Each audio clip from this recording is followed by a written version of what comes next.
The collective had one rule that no species ever broke: stay away from the Sol system, stay away from Earth. For 300 years, every ship, every probe, every signal avoided that small corner of the galaxy like it carried a disease. The old records called it a planet so dangerous that nothing gentle could survive there. The creatures who lived on Earth had evolved by fighting everything. They fought the weather, they fought disease, they fought predators, they fought each other. They were monsters, the old records said. Best to leave them alone. Commander Tailize did not mean to break the rule. He was a scientist, not a soldier. His ship, the Whisper of Stars, was small and old. It carried no weapons worth mentioning. His crew of 43 spent their days studying quantum signals and ancient star patterns. They were peaceful people, herbivores with soft blue skin and four-fingered hands. They had never hurt anyone. But that day, while calibrating a new beacon near the edge of collective space, Tailize made a mistake. His equipment was old. The frequency settings were wrong. For exactly 3 seconds, his beacon broadcast a signal directly toward the Sol quarantine zone. 3 seconds of static, 3 seconds of coordinates. Tailize did not realize what he had done until 6 hours later, when his communication officer started screaming. A signal was coming back from Earth. Not random noise, not natural interference, a clear, structured response, navigation data, a message that could only mean one thing. Someone had heard them, and someone was coming. On the other side of the galaxy, buried deep beneath the Pacific Ocean, Lieutenant sat in front of 17 screens. He was 34 years old. His hair was messy. His coffee was cold. His colleagues thought he was strange because he spent his nights looking for patterns that did not exist. They called him paranoid behind his back. But had always believed that humanity was not alone. He had spent 12 years watching the stars, waiting for proof. And now, at 3 in the morning on a Tuesday, he found it. The signal was short, just 3 seconds, but it was clearly artificial. It came from a location 17 light-years away, and it contained what looked like coordinates. Someone out there had just told Earth exactly where they were. Did not sleep that night. He ran the data through every system he could access. He checked and rechecked his work. By morning, he was certain. He walked into Admiral Park's office without knocking. Admiral Park was 62 years old. She had silver hair cut short and eyes that had seen too many battles. For 15 years, she had commanded Earth's first interstellar defense fleet. Ships that could fold space. Weapons that could crack moons. Technology that humanity had developed in secret, preparing for a day that most people believed would never come. First contact. Placed his data on her desk. His hands were shaking. "It's real," he said. "An alien signal. They broadcast their location. I don't think they meant to, but they did." Admiral Park studied the data for a long time. Her face showed nothing, but inside her heart was beating fast. How long to reach these coordinates? 72 hours with the new slip drives. She looked up at him. "They don't know we have those. They don't know we can reach them this fast." "No, ma'am. I don't think they know anything about us at all." Admiral Park stood and walked to her window. Outside, the underwater base stretched into darkness. Somewhere above, 8 billion humans lived their lives, unaware that everything was about to change. "Get me the Defense Council," she said. The meeting lasted 4 hours. Leaders from every nation argued and debated. Some wanted to ignore the signal. Some wanted to send a peaceful message first. Some wanted to prepare for war. In the end, Admiral Park spoke the words that decided everything. "For 300 years we have looked at the stars and wondered if we were alone. Now we have an answer. Someone is out there. They know our location. They sent coordinates. We can either wait here and hope they are friendly, or we can go to them and find out for ourselves." She paused. "I did not build this fleet to sit and wait. I built it to protect humanity. And the best way to protect our people is to understand what we are dealing with." The vote was unanimous.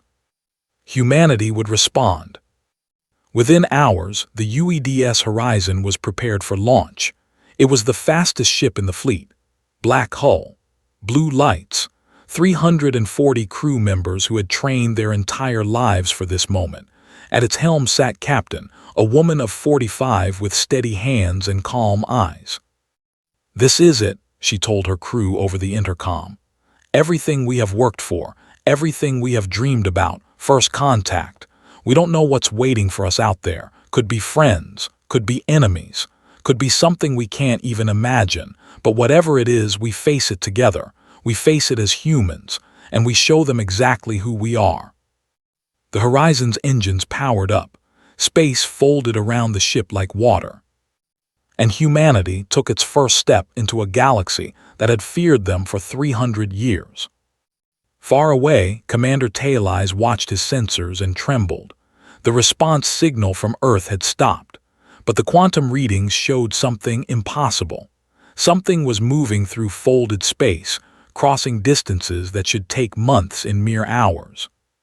They were coming, and they would arrive in 3 days. Commander Taileyes had not slept in 2 days. His blue skin had turned pale. His four-fingered hands would not stop shaking. Every time he closed his eyes, he saw the sensor data. Something was coming from Earth. Something fast. Something that broke every rule of physics his people understood. He had reported his mistake to the collective immediately. The response had been chaos. 12 species made up the collective. They had different bodies, different cultures, different histories. Some had scales, some had feathers, some had no solid form at all, but they all agreed on one thing. Earth was dangerous. The creatures there were dangerous. And now, because of one scientist's mistake, those creatures knew the collective existed. Emergency meetings filled every communication channel. Leaders screamed at each other. Military commanders demanded action. Scientists argued about what they might want. "They are predators," said High Admiral of the Dominion. He was reptilian with cold yellow eyes and scales the color of dried blood. His people were the collective's warriors. They had conquered rebellions on 40 worlds. Predators do not send signals to make friends. They send signals to find prey. We must destroy them before they reach us. "We do not know that," argued Counselor of the. She was old for her species, with crystalline eyes that had seen 2 centuries of peace. "Perhaps they are curious. Perhaps they only want to talk." "Talk," laughed. It was an ugly sound. "Their planet has a gravity that would crush us. Their air is poison. Their water is acid. Everything on their world kills everything else. They evolved by being the best killers of all. You do not talk to creatures like that. You eliminate them before they eliminate you." The debate went on for hours. In the end, the collective would send a fleet to intercept the human ship. 12 warships armed with the best weapons their civilization had built. Their orders were simple: find them, destroy them, protect the collective at any cost. Commander Taileyes was ordered to stay where he was. His little science vessel would serve as bait. If the humans came looking for the source of the signal, they would find him first, and then the fleet would strike. Taileyes understood what this meant. He was being sacrificed. His crew of 43 peaceful scientists would die so that the collective could ambush their enemy. He did not argue. What could he say? He had caused this. His mistake might lead to a war that killed billions. If his death could prevent that, then perhaps it was fair. He gathered his crew and told them the truth. Some of them cried. Some of them prayed to gods their species had for thousands of years. But none of them tried to run. They faced their fate with dignity. And so they waited. 72 hours after leaving Earth, the UEDS Horizon dropped out of folded space. Captain stood on her bridge and looked at the stars filled the darkness. Somewhere out there was the source of the signal. Somewhere out there was proof that humanity was not alone. "Report," she said. Lieutenant Commander Sara worked her console with quick fingers. She was 29 years old, the youngest officer ever to hold her position. Her face showed no emotion as she processed the data. One vessel detected, small, minimal weapons, no shields worth mentioning. They are approximately 50,000 kilometers from our position. Hostile. Unknown, but their power readings suggest they are not military. This looks like a science ship. Captain nodded slowly. A science ship. That explained the accidental signal. Someone had made a mistake, and now two civilizations were about to meet for the first time. Open a channel, she ordered. The flickered, and for the first time in human history, a person from Earth looked upon an alien face. Commander Taileyes was not what it expected. He was humanoid roughly. 2 arms, 2 legs, 1 head, but his skin was blue. His eyes were too large, his fingers were too long. He looked fragile, scared, like a rabbit caught in headlights. This is Captain of the United Earth Defense Ship Horizon, she said, keeping her voice calm and steady. We received your signal. Identify yourself and your intentions. Taileyes stared at her. His translator worked quickly, converting her words into sounds he could understand. But understanding did not make him less afraid. I am Commander Taileyes of the science vessel Whisper of Stars, he managed to say. His voice was thin, weak. The signal was a mistake. We did not mean to contact you. Please, we are not warriors. We are scientists. We mean no harm. On the Horizon's bridge, Sora pulled up biological scans. Herbivore species, she reported quietly. Their entire crew is showing extreme stress responses, elevated heart rates, stress hormones off the charts. They're terrified of us. Sighed, 300 years of silence, and this was how first contact began, with fear. Commander Taileyes, she said gently, we are not here to harm you. We came because your signal suggested you might need help. Do you require assistance? The question seemed to confuse Taileyes. His large eyes blinked rapidly. You came to help. That's what neighbors do, replied. For a long moment, nothing happened. Then Taileyes' crew began to whisper among themselves. They had not attacked. They had offered aid. Everything they believed about Earth was wrong. But before anyone could speak again, Sora's console screamed a warning. Captain, multiple contacts dropping out of hyperspace, 12 vessels, large, military configuration. Her voice tightened. They're targeting us. The collective fleet had arrived, and their weapons were charging. High Admiral watched the human ship on his and felt satisfied.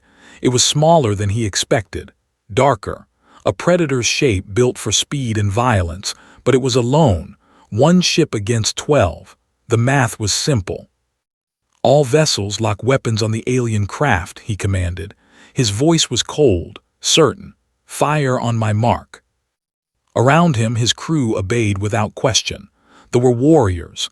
They had been bred for combat over thousands of years. Their scales were thick. Their reflexes were fast. Their hearts were hard. Had personally killed enemy commanders with his bare claws. He feared nothing. But something made him pause. The human ship was not running. It was not raising shields or charging weapons. It simply sat there, watching, as if 12 warships pointing guns at it meant nothing at all. Admiral, his tactical officer said, the alien vessel is hailing us. Frowned, why would prey try to talk to its hunter? Put them through. The changed, and saw a human face for the first time. Captain looked calm, too calm. Her eyes studied him the way a predator studied another predator. There was no fear in her expression, only patience. I am Captain of the United Earth Defense Ship Horizon, she said. Your fleet has targeted my vessel. I would like to know why. Bared his teeth in what his species called a smile. You do not belong in collective space. We are here to remove the threat you represent. We are not a threat. We came to respond to a signal. We came in peace. Peace? Laughed. Your kind does not know peace. Your entire history is war. You kill each other over resources, over territory, over ideas. You are the most violent species in the known galaxy, and now you have left your prison world. He leaned forward. I will not allow you to spread your violence to our stars." On the horizon's bridge, Lieutenant Commander Sora watched the enemy fleet on her screens. Her fingers moved across her console, calculating trajectories, analyzing weapons, measuring power outputs. 12 ships, she reported quietly. Heavy cruiser class, plasma-based weapons. Shields are outdated compared to ours. Their targeting systems are slow. If they fire, I can give us 11 seconds to respond. Captain did not look away from and if we fire first, we could destroy maybe 4 of them before they regroup, but we would take heavy damage. Survival probability is around 60%. 60%, not good odds, but had faced worse. "Admiral," she said, "I understand your fear. We know what the galaxy thinks of us. We know the stories you tell about Earth. Some of them are even true. Yes, our world is dangerous. Yes, we have fought many wars, but we did not come here to fight you. We came because we heard a signal and we wanted to help." "Lies," snarled. "Predators do not help, predators hunt." "Then you do not understand predators." His voice was steady. "On Earth, the most dangerous predators are also the most protective. A mother wolf will die to save her pups. A father bear will fight anything that threatens his family. We learned violence because our world forced us to, but we also learned something else. We learned to protect the things we care about." She paused. "Right now, there is a ship full of scared scientists behind me. They made a mistake. They did not mean to contact us. But they are frightened and alone, and your fleet is pointing guns at them. On Earth, we have a word for people like that. We call them innocent. And where I come from, we do not let innocent people die." Stared at her. No species had ever spoken to him like this. No one had ever shown so little fear. "You are bluffing," he said. "You have 1 ship, we have 12, you cannot win." "Maybe not," agreed. "But I promise you this. Before your fleet destroys us, we will hurt you badly. We will take half your ships with us, maybe more. And then the rest of our fleet will come looking for answers." She smiled. It was not a friendly smile. "Humans are very protective of each other, Admiral. Kill one of us and the rest come running. Is that really what you want?" For the first time, felt something cold in his stomach. Doubt, uncertainty. Before he could respond, his sensor officer spoke urgently. "Admiral, multiple contacts emerging from subspace. 1 ship, then 5, then 20, then 50. The United Earth Defense Fleet materialized around the horizon like a wall of metal and fire. 217 warships, bristling with weapons that the collective had never seen. At their center sat the flagship, UEDS Unbroken Soul, 3 kilometers of armored death. Admiral Park's face appeared on every screen in the collective fleet. "This is Admiral Park of the United Earth Defense Fleet," she said. Her voice was iron. "Your vessels have threatened one of our ships. You have 60 seconds to stand down, or we will consider this an act of war." She paused.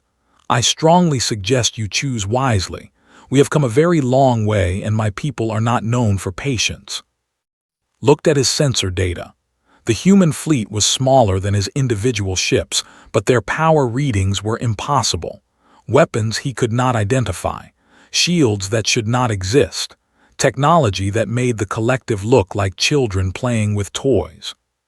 His claws tightened on his command chair. Every instinct told him to fight, to prove that the feared nothing. But he was not stupid. "All ships," he said quietly, "stand down." The weapons went silent, the moment passed. And humanity had just announced itself to the galaxy. The standoff lasted 3 hours. 217 human warships faced 12 collective cruisers in the darkness between stars. Nobody fired. Nobody moved. Nobody spoke unless they had to. On the bridge of the Unbroken Soul, Admiral Park waited. She had spent her entire career preparing for this moment. First contact. The meeting between humanity and whatever lived among the stars. In her dreams, it had been peaceful. A handshake between species. A new beginning for everyone. Instead, she was staring down the weapons of an alien fleet that had come to kill her people. "Admiral," her communication officer said, "the science vessel is requesting to speak with you." Park raised an eyebrow. The little ship that had started all this. The ship full of frightened scientists who had accidentally sent a signal they never meant to send. "Put them through." Commander Taileyes appeared on her screen. He looked exhausted. His blue skin was pale. His large eyes were red from lack of sleep. But there was something else in his expression now, something like hope. "Admiral Park," he said, "I am Commander Taileyes. I am the one who sent the signal. This situation exists because of my mistake. I want to help fix it." "I'm listening." "The collective fears your kind. They have feared you for 300 years. Every story they tell about Earth is a story about monsters, about creatures who kill without reason, about predators who cannot be trusted." He paused. "But I have spoken with your captain. She offered help when she had every reason to attack. She protected my ship when she had every reason to leave us to die. That is not what a monster does." Park nodded slowly. "What are you suggesting?" "Let me talk to the High Council. Let me tell them what I have seen. The collective is not evil, Admiral. They are afraid, and afraid people do stupid things. But if I can show them that humans are not what they believe, maybe we can avoid a war." Behind Park, her tactical officer made a skeptical noise. "How do we know this isn't a trick? Buy time, call for more ships, hit us when our guard is down." "You don't," Taileyes admitted. "But I give you my word, and among my people a word is sacred. We would rather die than break a promise." Park studied the alien commander for a long moment. She had built her career on reading people, understanding them, knowing when to trust and when to doubt. Taileyes was afraid. He was tired. He was desperate, but he was not lying. "Do it," she said. The negotiations began. For 7 days, Commander Taileyes spoke with the collective High Council. He told them everything. The human ship arriving alone, the offer of help, the captain who protected innocent people without being asked. He described the human fleet, yes, but he also described the humans themselves. How they had not fired first, how they had given warnings instead of attacks, how they had treated him with respect, even though their strength gave them every reason to treat him with contempt. "They are predators," Taileyes said. "That is true, but they are not mindless killers. They are protectors. They evolved on a world that tried to kill them every single day, and instead of becoming monsters, they became guardians. They protect their own. They protect the weak. And they were willing to protect us, strangers they had never met, simply because it was the right thing to do." Not everyone believed him. High Admiral argued loudly that the humans were simply waiting for a better opportunity to attack. Other military leaders agreed, but Counselor of the listened carefully to every word. 300 years ago," she said during the final debate, "we sealed the Sol system because we were afraid. We told ourselves that isolation would keep us safe, but fear is not safety. Fear is just fear." She looked around the council chamber.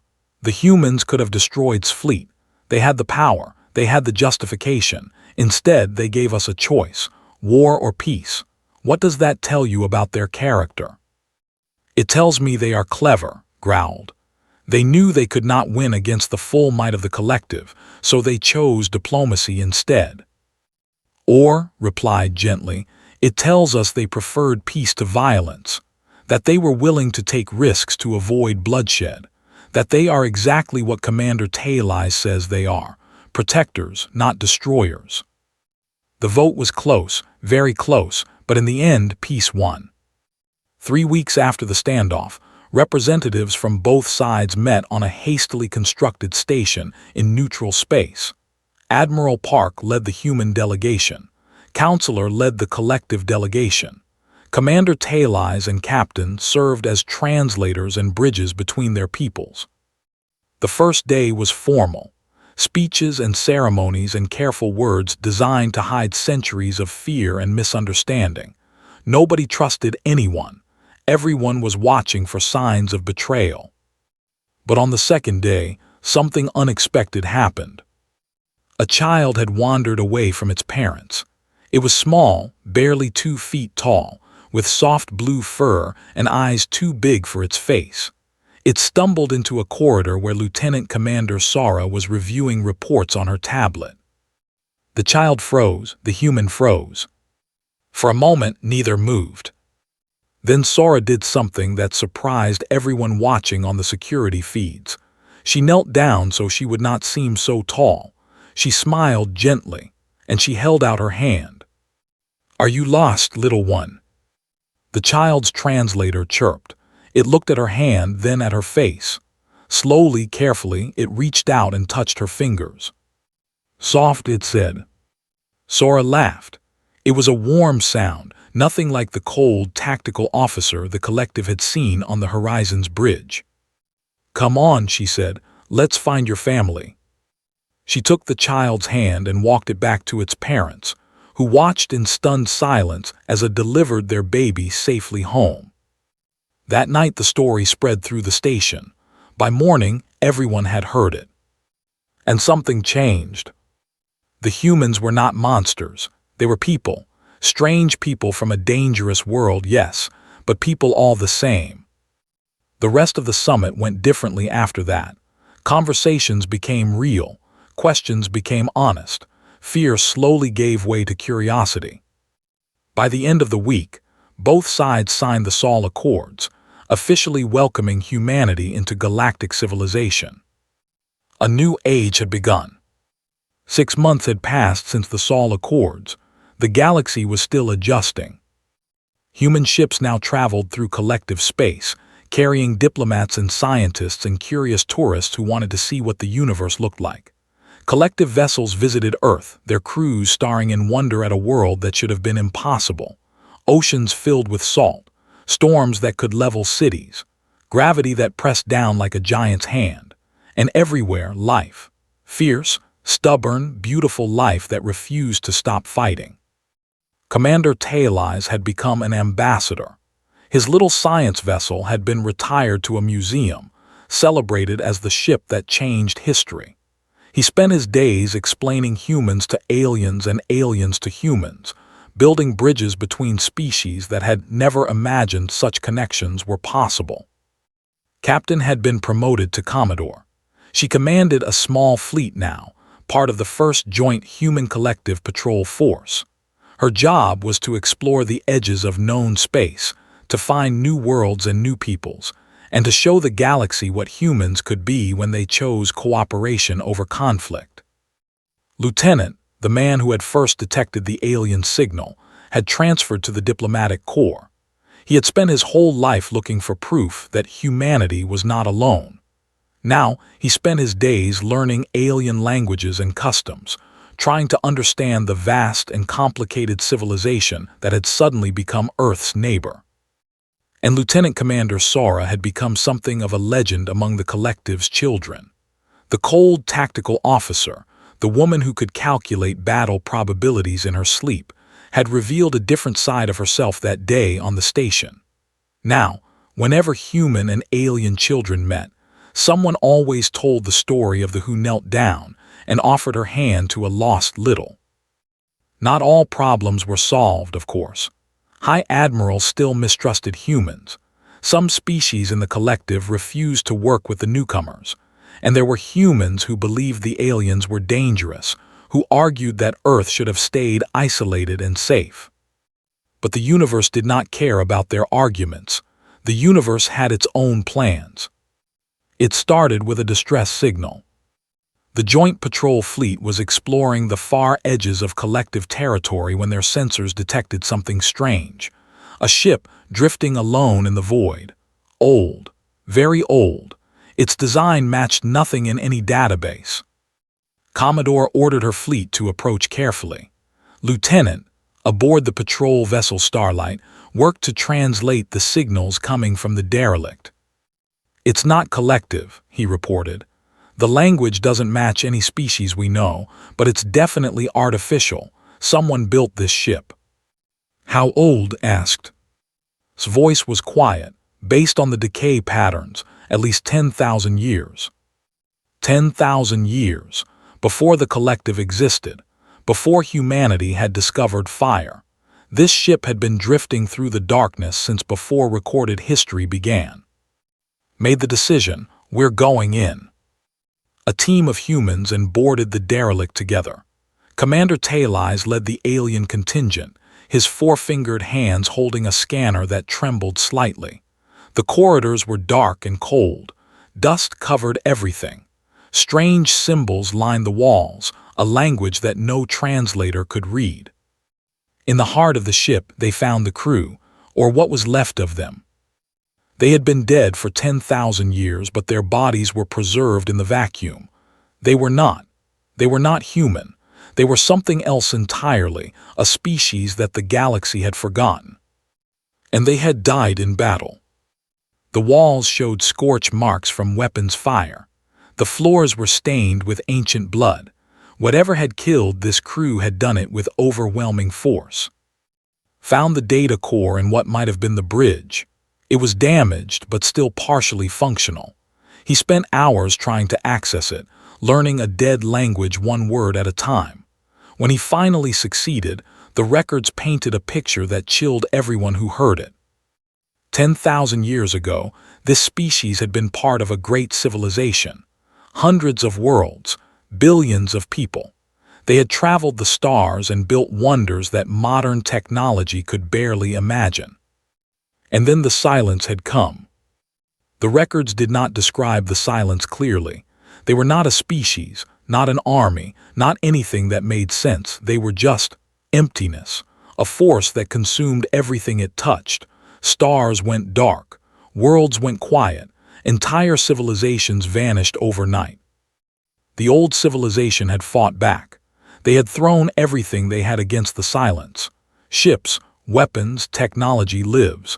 For centuries, they had battled an enemy that seemed unstoppable. In the end, they had won, barely. The silence had been pushed back, sealed away in some distant corner of the universe, but the cost had been everything. The old civilization collapsed. Their worlds fell silent. Their people scattered to the stars and were forgotten. The final entry in the data core was a warning, a message left for whoever might find the ship, thousands of years in the future. Translated it word by word, his voice growing quieter with each sentence. They will return. The silence always returns. When they do find the children of Saul, they are the only ones stubborn enough to survive what is coming. They are the only ones who will not stop fighting. Find them, tell them the truth, and pray they are ready. The message ended. For a long moment, nobody spoke. Humans and aliens stood together in the darkness of an ancient ship, staring at words that had waited 10,000 years to be read. Commodore broke the silence. Transmit everything to Earth and the collective High Council, Priority 1. Commander Talais looked at her. What do you think it means? Stared at the warning on the screen. A message from a dead civilization, placing their last hope in a species that had not existed yet. In humans. In the children of a. It means we have work to do, she said. 300 years ago, the galaxy had feared humanity. They had sealed Earth away and hoped the monsters would never escape. Now the monsters were free, and the galaxy needed them. Admiral Park received the transmission on Earth. She read the warning 3 times. Then she called a meeting of the United Earth Defense Council. For centuries we wondered why we existed, she told them. Why our world was so hard, why we had to fight so much just to survive. Now we know we were being prepared, tested, forged in fire so that when the darkness came, we would be ready to face it. She looked around the room at the leaders of humanity, men and women who had inherited a world of struggle and turned it into something remarkable. The silence is out there. Someday it will return, and when it does, the galaxy will look to us. She stood straight, her silver hair catching the light. We will not let them down. We are the children of Earth, the children of a harsh world, and we do not know how to give up. The council voted unanimously. Humanity had found its purpose among the stars, and they would be ready.